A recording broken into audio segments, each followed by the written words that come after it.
সেই বেলাল রাদিয়াল্লাহু তাআলা হাবশী গোলাম ছিলেন। বেলাল রাদিয়াল্লাহু তাআলা যখন ইসলাম গ্রহণ করলেন, আর এই কথা যখন ওই মুশরিকরা জানতে পারল, বেলাল রাদিয়াল্লাহু তাআলা আনহু ওনার যে মনিব ছিল, সেই মনিব মুশরিক ছিল। সেই মনিব সে কি করলো, যখন বেলাল রাদিয়াল্লাহু তাআলা ইসলাম গ্রহণ করেছে, তখন তার গলার মধ্যে রশি পেঁচিয়েছে। পেঁচানোর পর কিছু যুবকদেরকে ডেকে বলল যে তোমরা তাকে টেনে হেসড়ে রাস্তা দিয়ে নিয়ে যাও, আর মক্কার প্রত্যেক অলিতে গলিতে ঘুরাতে থাকো। এবং উটের পিছনে এই রশি বেঁধে দেওয়া হতো, উট চলতে থাকতো, আর বেলাল পিছনে হেসড়াতে হেসড়াতে চলতে থাকতো। বেলাল রাদিয়াল্লাহু তাআলা আনহু ওনাকে খাবার দেওয়া বন্ধ করে দিয়েছেন, পানি দেওয়া বন্ধ করে দিয়েছেন, সব দেওয়া বন্ধ করে দিয়েছেন। এই গরমের মধ্যে কলিজা ফেটে যাচ্ছে, এক ফোঁটা পানি পাচ্ছেন না। পেটের ক্ষুধায় অবস্থা খারাপ, খাবারের জন্য একটা দানা পাচ্ছেন না।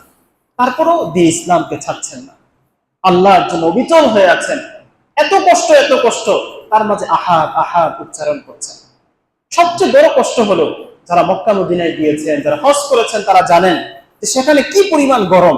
খালি পায়ে পাটা পর্যন্ত সেখানে রাখা যায় না, এত গরম। সেই গরমের মধ্যে যখন প্রখর রোদ, নিচের বালিগুলো অগ্নিকুণ্ডের মতো হয়ে আছে, সেখানে বেলাল রাদিয়াল্লাহু তাআলা আনহুকে পোশাক খুলে খালি গায়ে শুয়ে দেওয়া হতো। এবং এখানেই শেষ না, উপর দিয়ে পাথর দেওয়া হতো।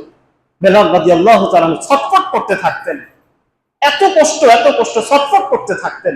তখন এসে সেই তার মনিব এসে বলতো, তোমার অপশন দুইটা, হয় তুমি মুহাম্মদের দিন থেকে ফিরে আসবা, না হলে মৃত্যু পর্যন্ত তোমার এভাবে শাস্তি চলতে থাকবে। তিনি সেই মুহূর্ত আহাদ আহাদ, আমি এক আল্লাহকে ছাড়া আমি কোথাও যাব না, মুহাম্মদ সাল্লাল্লাহু আলাইহি ওয়াসাল্লামকে আমি ত্যাগ করব না, আমার জীবন শেষ হয়ে যাবে, কিন্তু তারপর আমি ইসলাম ধর্ম থেকে ফিরে আসবো না।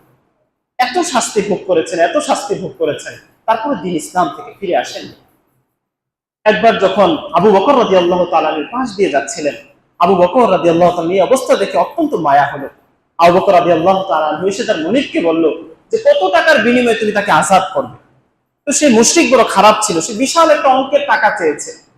তখন আবু বকর রাদিয়াল্লাহু তাআলা বলে, হ্যাঁ তুমি যত টাকা বলো তত টাকা দিয়েই আমি তাকে আযাদ করব। তখন সেই টাকা নিয়ে এসে আবু বকর রাদিয়াল্লাহু তাআলা বেলাল রাদিয়াল্লাহু তাআলাকে আযাদ করেন। এখানেই শেষ না, তারা যে কি পরিমাণ জুলুম করেছে সাহাবায়ে কেরামের উপর। খাব্বাব রাদিয়াল্লাহু তাআলা এক সাহাবী ছিলেন। খাব্বাব রাদিয়াল্লাহু তাআলা ওনার আম্মা হলেন সুমাইয়া রাদিয়াল্লাহু তাআলা আনহা, এবং তার বাবা হলো ইয়াসির। তারা একসাথে ইসলাম গ্রহণ করেছে, বাবা ছেলে মা তিনজনকেই মুশরিকরা কঠিন ভাবে শাস্তি দিয়েছে। খাব্বাব রাদিয়াল্লাহু তাআলা ওনার যে মনিব ছিল, সে একজন মহিলা ছিল। ওই মহিলা খাব্বাব রাদিয়াল্লাহু তাআলা খাবার দাবার সব বন্ধ করে দিয়েছেন, এবং এতটা কঠিন শাস্তি দিয়েছেন, আপনি শুনলে আপনার কসম দাঁড়িয়ে যাবে। জ্বলন্ত আঙ্গার, সে আঙ্গার গুলোকে একটা কাঠের উপর রাখা হয়েছে। রাখার পরে পিছনের পোশাক খুলে ওই আঙ্গারের মধ্যে খাব্বাব রাদিয়াল্লাহু তাআলা আনহুকে শুইয়ে দেওয়া হয়েছে। খাব্বাব রাদিয়াল্লাহু তাআলা আনহুর গোশত পুড়ে পুড়ে ওই রক্ত পুঁজ টপ টপ টপ টপ করে সেখানে পড়ে, তারপর সেই যেই অঙ্গার ছিল সেগুলো নিভেছে। এবং উনি মাঝে মাঝে পিছনে পিঠ উঠায় দেখাইতেন। সাহাবায়ে কেরাম বলেন যে তার পিঠের মধ্যে একটু গোশতও ছিল না, শুধু সাদা একটা আবরণ দেখা যায়। এতটা কষ্ট করেছেন। আজকে ইসলাম আমরা বড় সহজে পেয়ে গেছি, যার কারণে ইসলামের মূল্য আমাদের কাছে নেই। সাহাবায়ে কেরাম কতটা কষ্ট করেছে ইসলামের জন্য। সেই খাব্বাব রাদিয়াল্লাহু তাআলা আনহুর বাবা, ওনাকেও এত পরিমাণ, উনি বৃদ্ধ মানুষ ছিলেন, অনেক পরিমাণ শাস্তি দেওয়া হতো। একবার আল্লাহ রাসূল সাল্লাল্লাহু আলাইহি ওয়াসাল্লাম সেই ইয়াসিরের পাশ দিয়ে যাচ্ছিলেন। যখন যাচ্ছিলেন তখন দেখলেন যে ওই যে মুশরিকরা শাস্তি দিচ্ছে। আল্লাহ রাসূল সহ্য করতে পারলেন না।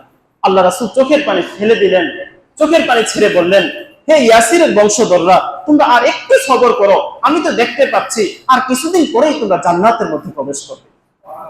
এবং কিছুদিন পরে উনি শাস্তির কারণে ইন্তেকাল করেন। এবং খাব্বাব রাদিয়াল্লাহু তাআলা আনহুর মা সুমাইয়া ওনাকে এতটা শাস্তি দিয়েছেন, শেষ পর্যন্ত আবু জাহেল ওনার যে গোপন অঙ্গ সেখানে বর্ষা নিক্ষেপ করেন, বর্ষা নিক্ষেপ করে তাকে হত্যা করেন। কতটা কঠিন অবস্থা ছিল। সাহাবায়ে কেরাম এত কষ্টের করে দিন পেয়েছেন, যার কারণে দিনের মূল্য তাদের কাছে অনেকটাই ছিল, অনেকটাই ছিল। দিন যেন দুনিয়াতে টিকে থাকে, এটার জন্য নিজের জীবনকে বিসর্জন দিয়ে দিতেন। সাহাবায়ে কেরাম জানতেন এই যুদ্ধে আমি যদি যাই আমি শহীদ হয়ে যাব, কিন্তু হ্যাঁ আমি শহীদ হয়ে যাই, কিন্তু আল্লাহর দ্বীন আল্লাহর জমিনে কায়েম হয়ে যায়। এই এক চেতনা ওনাদের